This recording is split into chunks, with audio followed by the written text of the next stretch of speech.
Hello friends, biology मॅग्निफाईडमध्ये तुमचं खूप स्वागत आहे. खूप इम्पॉर्टंट आणि खूप वेट केले तुम्ही या लेक्चरला. मला माहिती आहे gene expression and gene regulation म्हणजेच आहे तुमचं लॅक ओपेरॉन. बरोबर, लॅक ओपेरॉन हा टॉपिक आता होणार आहे. लॅक ओपेरॉन समजण्याच्या अगोदर जीन कसे एक्सप्रेस होतात, बरोबर, त्या पॉईंटच्या अंडरच तुमचं लॅक ओपेरॉन हे मेकॅनिझम दिलेलं आहे. तर सुरुवातीला तुम्हाला जीन एक्सप्रेशन आणि जीन रेग्युलेशन म्हणजे काय हे समजून घेणं गरजेचं आहे, तर तुम्हाला लॅक ओपेरॉन व्यवस्थित समजणार आहे. मग जीन एक्सप्रेशन, एक्सप्रेस करणं, स्वतःला दाखवणं, साधी गोष्ट आहे. Mechanism in which gene expresses itself, स्वतःला स्वतः दाखवतात म्हणजे जीन स्वतःचं फंक्शन दाखवतं. मग याच्यामध्ये काय काय येतं, हे काय काय तयार करतात, प्रोटीन तयार करतात, एन्झाईम, ॲक्टिव्ह प्रोटीन म्हटलं की त्याला एन्झाईम म्हणायचं, एन्झाईम आहे किंवा RNA तयार करणं, हे सगळं चं सिंथेसिस करणं म्हणजेच तुमचं काय आहे, जीन एक्सप्रेस करतात ना, ते पर्टिक्युलर जीन स्वतःला एक्सप्रेस करतायत म्हणजेच ते त्यांचे काहीतरी कॅरेक्टर्स दाखवत आहेत, फंक्शन्स परफॉर्म करतायत. मग हे सगळे मॉलिक्युल्स आहेत किंवा हे जे सगळे मटेरियल आहे आपलं, प्रोटीन आहे, एन्झाईम्स आहेत, RNA आहेत, हे सगळे डिफरंट मेटाबॉलिक ॲक्टिव्हिटीज ज्या आहेत आपल्या त्यांच्यासाठी रिक्वायर्ड असतात, बरोबर. तर ह्या गोष्टी तुम्हाला लक्षात ठेवायच्यात. इन जनरल इंट्रोडक्शन आहे जी की तुम्हाला सगळ्यांना माहिती आहे, ठीक आहे. आता आपल्याला जीन एक्सप्रेशन म्हणजे काय किंवा जीन एक्सप्रेशन आपण बघितलं की जीन एक्सप्रेशन म्हणजे सिम्पली जीन एक्सप्रेस करतायत स्वतःला, त्याचं मेकॅनिझम आहे. आता हे जे जीन एक्सप्रेशन आहे ते कंट्रोल केलं जातं किंवा रेग्युलेटेड केलं जातं दोन स्टेजला. एक तर तुमच्या ट्रान्स्क्रिप्शनल लेवलला, म्हणजे जिथं ट्रान्स्क्रिप्शन म्हणजे बघा, ट्रान्सफर स्क्रिप्ट म्हणजेच काय असणार आहे, DNA कडून प्रोटीन सिंथेसिस असेल किंवा जी काही इन्फॉर्मेशन आहे ती mRNA कडे ट्रान्सफर केली जाते, बरोबर. स्क्रिप्ट ट्रान्सफर केली जाते. ट्रान्स्क्रिप्शन साधं सोपं शब्द फोडून मिनिंग लक्षात ठेवायचं, म्हणजे formation of mRNA on DNA template, that is transcription. मग ह्या ट्रान्स्क्रिप्शनल लेवलला किंवा ट्रान्स्क्रिप्शन झाल्यानंतर पोस्ट ट्रान्स्क्रिप्शनल लेवलला काय होत असतं, हे तुमचं जीन एक्सप्रेशन कंट्रोल केलं जातं किंवा रेग्युलेशन केलं जातं. आता जीन, मग कुठले जीन कंट्रोल करतात आणि काय, याच्यासाठी आपल्याला दोन जीनचे टाईप बघायचे. एक आहे कॉन्स्टिट्यूटिव्ह जीन आणि नॉन कॉन्स्टिट्यूटिव्ह जीन. आता हे जे कॉन्स्टिट्यूटिव्ह जीन आहेत की नाही, ते कंटिन्युअसली काय करत असतात बाळांनो, एक्सप्रेस होतात. म्हणजे नॉनस्टॉप त्यांचं, आता एखादा जीन आहे प्रोटीन तयार करतोय, तर तो प्रोटीन तयार करतच राहील. कधीपर्यंत, जोपर्यंत एखादा ट्रिगर येत नाही, जोपर्यंत त्याला एखादा अडथळा येत नाही थांबवायला, तोपर्यंत हा कंटिन्युअसली काय करेल, स्वतःला एक्सप्रेस करेल, बरोबर, सेलमध्ये कंटिन्युअसली. आणि नॉन कॉन्स्टिट्यूटिव्ह जीन्स जे असतात किंवा यांना लक्झरी जीन्स म्हणतात, गरज असेल तेव्हाच ना. लक्झरी आयटम्स आपण नेहमी वापरतो का, नाही, कधीतरी गरज असेल तेव्हा. तसं याचं की लक्झरी जीन्ससुद्धा म्हटलं जातं याला. मग हे एक्सप्रेस होत नाहीत सेलमध्ये, कंटिन्युअसली हे एक्सप्रेस होत नाहीत किंवा त्यांचा इफेक्ट ते कंटिन्युअसली दाखवत नाहीत. ऑल दी टाईम, प्रत्येक वेळी ते कंटिन्युअसली दाखवणार नाहीत, ठीक आहे. आता यांची जी ॲक्टिव्हिटी आहे ती रेग्युलेटेड असते. यांची ॲक्टिव्हिटी काय केलेली असते, रेग्युलेट केलेली असते. या दोघांमध्ये काय फरक असतो, हा कंटिन्युअसली एक्सप्रेस होत असतो, ट्रिगर आला की हा स्टॉप होतो, ठीक आहे. हा एक्सप्रेस होत नाही, हा काय करायला लागतो, याला इंड्यूस करावा लागतो. याला काय करावं लागतो, इंड्यूस करावा लागतो. म्हणजे काय करावं लागतं, काहीतरी असं बूस्ट द्यावा लागतो. तो बूस्ट दिला की हा स्टार्ट होईल. रेग्युलेटेड असतो हा, म्हणून याला रेग्युलेटेड जीन्ससुद्धा असं, किंवा त्यांची जी ॲक्टिव्हिटी आहे ती रेग्युलेटेड जीन्सने रेग्युलेट केली जाते किंवा हे रेग्युलेटेड जीन्स आहेत. साधी सोपी गोष्ट आहे ही. एक्स्ट्राची इन्फॉर्मेशन आहे जी तुमच्या बुकमध्ये नाही. याचा फायदा कुठं होणार आहे, आपल्याला लॅक ओपेरॉनमध्ये शिकताना होणार आहे. सो हे NCERT मधलं आहे, तर ते व्यवस्थित तुम्हाला लक्षात ठेवायचं आहे, कारण त्याच्यावरती आपल्याला कन्सेप्ट समजणं सोपं जाणार आहे. आता आपल्याला बघायचं जीन रेग्युलेशन, रेग्युलेट करणं ना, बरोबर की नाही. रेग्युलेट करणं म्हणजे चालू बंद, साधं सोपं गोष्ट लक्षात ठेवा. मग हे जे मेकॅनिझम चाललं आहे जीन एक्सप्रेशनचं, हे मेकॅनिझम आहे mechanism of switching on and switching off the genes. जीनचं जे हे एक्सप्रेशनचं मेकॅनिझम आहे, एकतर काय करायचं, ऑन करायचं, नाहीतर ऑफ करायचं, बंद करायचं, साधी गोष्ट आहे. तर या दोन गोष्टी अल्टरनेटिव्ह करायच्या किंवा जशी गरज लागेल त्याची. हे कधी, अकॉर्डिंग टू नीड, जशी नीड आहे, चालू करायची नीड आहे चालू करा, बंद करायची नीड आहे बंद करा, साधी गोष्ट आहे. जसं बॉडीला रिक्वायरमेंट आहे अकॉर्डिंग टू नीड किंवा रिक्वायरमेंटनुसार असणार आहे. आता महत्त्वाचा कन्सेप्ट ओपेरॉन म्हणजे काय. लॅक ओपेरॉन बघताना आधी ओपेरॉन तर शिका. ओपेरॉन बघा पहिल्यांदा काय आहे. ओपेरॉन म्हणजे क्लस्टर ऑफ जीन, क्लस्टर किंवा त्याला आपण काय म्हणतो, ग्रुप ऑफ जीन आहे. कशा जीन्सचा ग्रुप आहे, सगळे कुठले पण एकत्र केले आणि ग्रुप केला असं नाही. रिलेटेड फंक्शन, सगळ्यांचं फंक्शन काय आहे, रिलेटेड आहे, थोडंसं सिमिलर किंवा एकमेकांशी त्यांचं रिलेशन आहे. असं रिलेटेड फंक्शन असणाऱ्या जीनचा ग्रुप म्हणजे काय असतो, तुमचा ओपेरॉन असतो. काय असतो, ओपेरॉन. मग याच्यामध्ये, या क्लस्टरमध्ये कसले जीन्स असतात, कुठल्या टाईपचे असतात, एक तर स्ट्रक्चरल जीन असतात, त्याच्यानंतर ऑपरेटर जीन असतात, प्रोमोटर जीन्स असतात आणि रेग्युलेटरी जीन्स. हे 4 टाईप लक्षातच ठेवायचे. हे 4 टाईप. मग हे प्रमोटर जीन काय करतात, रेग्युलेटरी जीन आणि स्ट्रक्चरल आणि ऑपरेटर, ह्या सगळ्या जीनची कामं काय आणि मग तुमचं ओपेरॉन लॅक ओपेरॉनचं मेकॅनिझम, हे सगळं तुम्हाला बघायचं आहे. क्लस्टरमध्ये लक्षात आले तुमच्या. आता आपल्याला बघायचं आहे जे लॅक ओपेरॉन आहे ते ई कोलायमधलं, इशेर्शिया कोलाई या बॅक्टेरियामधलं आपल्याला बघायचं आहे. याच्यामध्ये अराउंड 260 जीन्स असतात, 260 जीन्स आहेत. आणि हे ओपेरॉन म्हणजे ग्रुप आहे की नाही, क्लस्टर आहे. तर 75 डिफरंट ओपेरॉन्समध्ये किंवा ग्रुप्समध्ये हे 260 जीन्स काय केलेत, डिवाइड केलेत किंवा ग्रुप केलेत. तुम्हाला लहान मुलांचा आवाज येत असेल, इथे जरा बाहेर लहान मुलांचा आता खेळ चालू झाला आहे, तर थोडासा डिस्टर्बन्स येत असेल कदाचित, मला येतो आहे, तेवढं ॲडजस्ट करा. आता तुम्हाला बघायचं structure of operon. Actually operon आहे कसं, त्याचं स्ट्रक्चर कसं आहे आणि त्याच्यामध्ये काय काम केलं जातं किंवा काय त्याचं नक्की मेकॅनिझम आहे. तर आता सगळ्यात पहिल्यांदा पॉईंट, ओपेरॉनमध्ये काय असतं तर 2 युनिट आहेत. एक आहे unit of gene expression, unit of gene expression, आणि दुसरं आहे युनिट ऑफ जीन रेग्युलेशन. एक जीनला एक्सप्रेस करते आणि दुसरा जीनला रेग्युलेट करतो, असे 2 युनिट आहेत.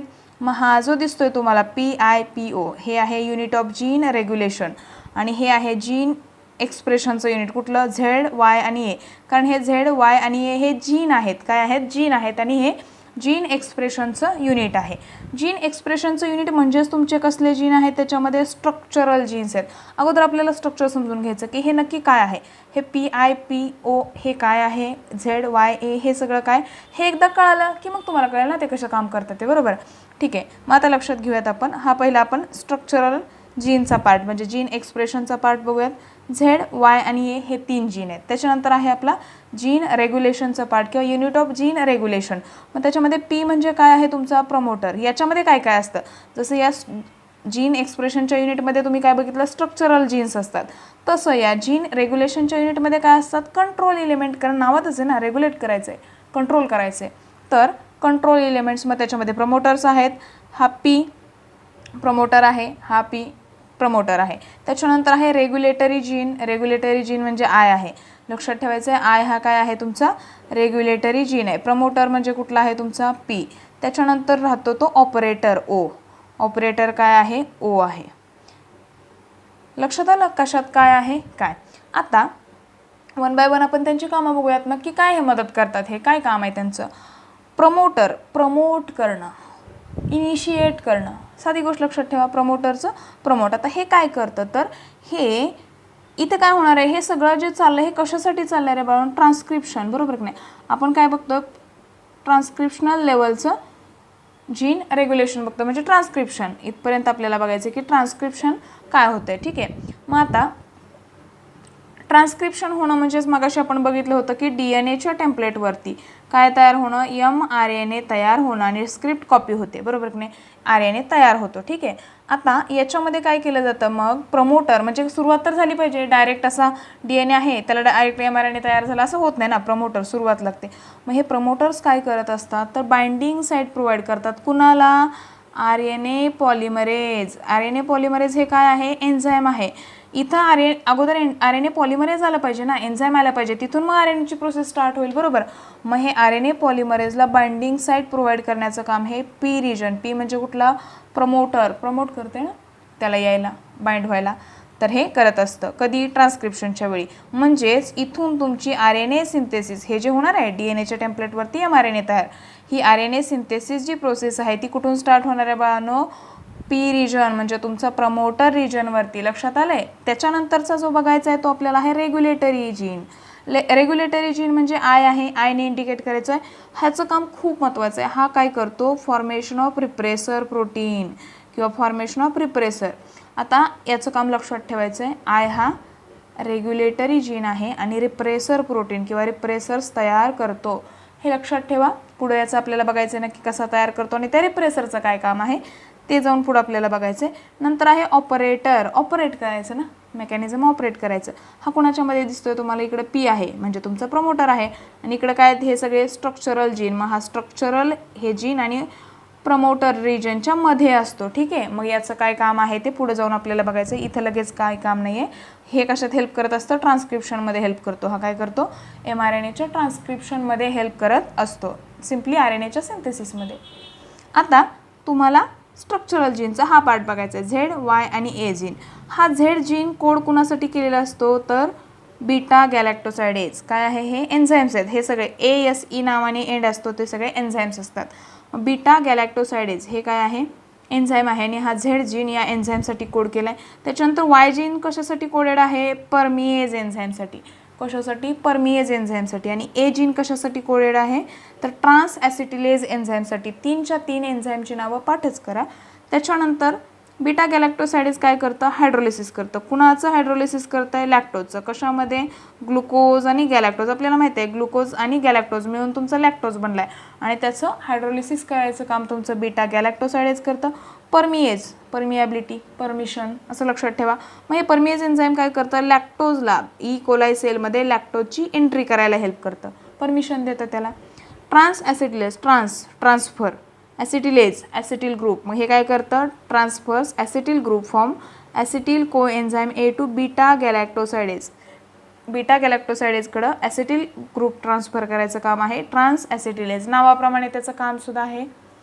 आता हे झालं सगळं स्ट्रक्चर की याच्यात काय काय आहे आणि कोण कोण काय काय करतं आहे.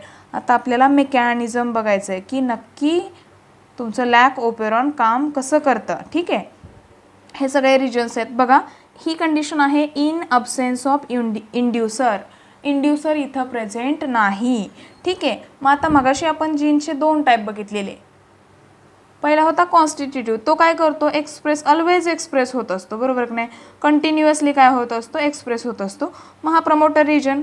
आता बघा इथं रिप्रेसर mRNA. इथं प्रमोटर रिजननी त्याचं काम केलेलं असतं की बाइंडिंगसाठी mRNAला प्रोव्हाइड केलेली असते. ठीक आहे, मग mRNA तयार झाला. आता हा आय आहे म्हणजे हा कुठला आहे सांगा रेग्युलेटरी जीन आहे आय बरोबर. याचं काय काम आहे मग रिप्रेसर तयार करणं. मग याने रिप्रेसर mRNA तयार केला. ठीक आहे, याचं काम आहे. प्लस हा काय करतो रिप्रेसर प्रोटीन सुद्धा तयार करतो. म्हणजे बघितलं ना आपण फॉर्मेशन ऑफ रिप्रेसर्स.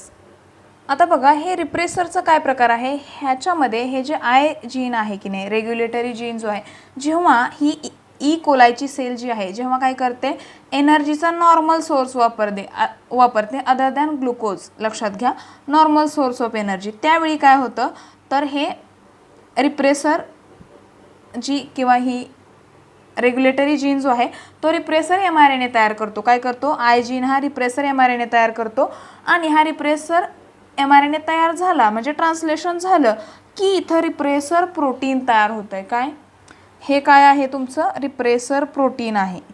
रिप्रेसर प्रोटीन लक्षात घ्या. कधी हे चाललंय बाळांनो जेव्हा एनर्जीचा सोर्स नॉर्मल आहे. नॉर्मल म्हणजे अदर दॅन ग्लुकोज. त्यावेळी इनिशिएशन तर झालं. त्याच्यानंतर रेग्युलेटरी जीननी काय केला रिप्रेसर mRNA तयार केला. हे ट्रान्सक्रिप्शन झालं याचं की रिप्रेसर प्रोटीन तयार होतो. ठीक आहे, ट्रान्सक्रिप्शन म्हणजे स्टार्ट झालं की.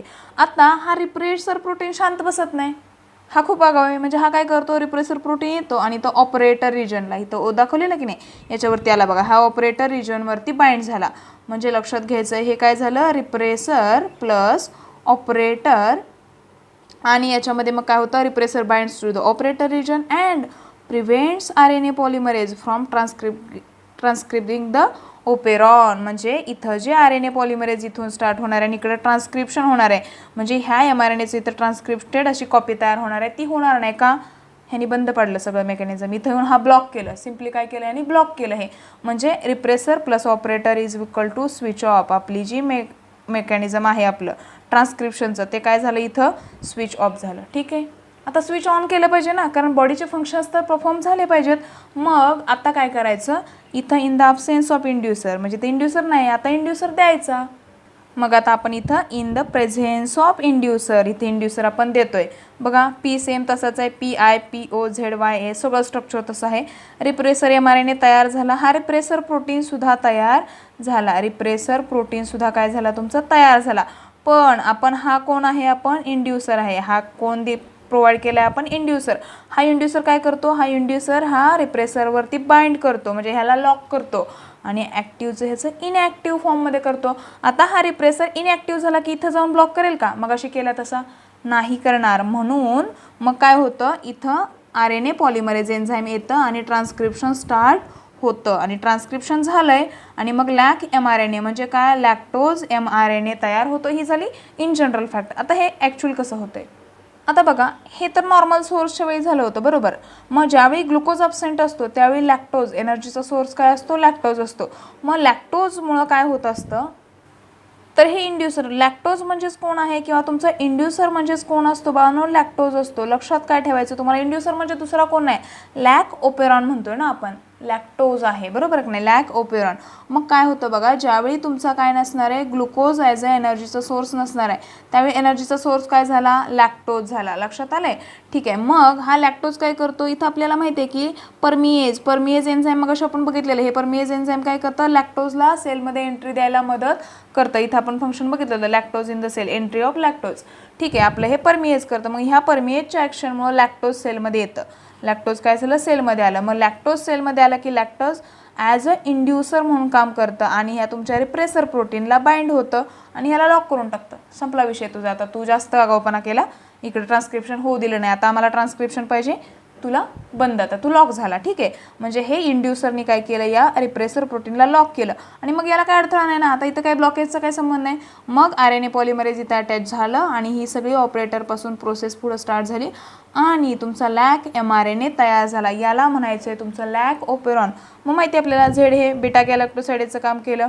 मग ग्लुकोजचं कन्व्हर्शन ग्लुकोज आणि गॅलॅक्टोजमध्ये केलं. त्याच्यानंतर परमिएजचं काम परत नेक्स्ट लॅक्टोज आतमध्ये येण्यासाठी आणि ट्रान्सअसिटिलेजचं काम सगळं मेटाबॉलिक ॲक्टिव्हिटीज करण्यासाठी. हे जस्ट त्यांनी लिहिले की असं आहे.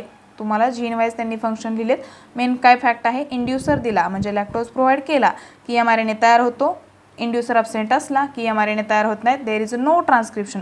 इथं ट्रान्स्क्रिप्शन होत नाही, इथं ट्रान्स्क्रिप्शन होतं आणि याला म्हणायचं आहे तुमच्या लॅक ओपेरॉन मेकॅनिझम. बाकी याच्यामध्ये काय नाही. तुम्ही क्वेश्चन्स काढा त्याच्यामधले आणि तुम्ही सोडवा. क्वेश्चन्स आलेले आहेत, क्वेश्चन्स तुम्हाला जुन्या पेपरमधल्या ॲपमधून वगैरे घ्या. आय होप तुम्हाला हे सगळं व्यवस्थित समजलं असेल. जर समजलं असेल तर व्हिडिओला नक्की लाईक करा आणि सगळ्यात महत्त्वाची गोष्ट काय करायची बाळांनो, जास्तीत जास्त शेअर करा. प्लस तुमच्या मित्रांना सुद्धा सबस्क्राईब करायला सांगा. त्याचबरोबर बेल आयकॉन प्रेस करायला सांगा. थँक्यू.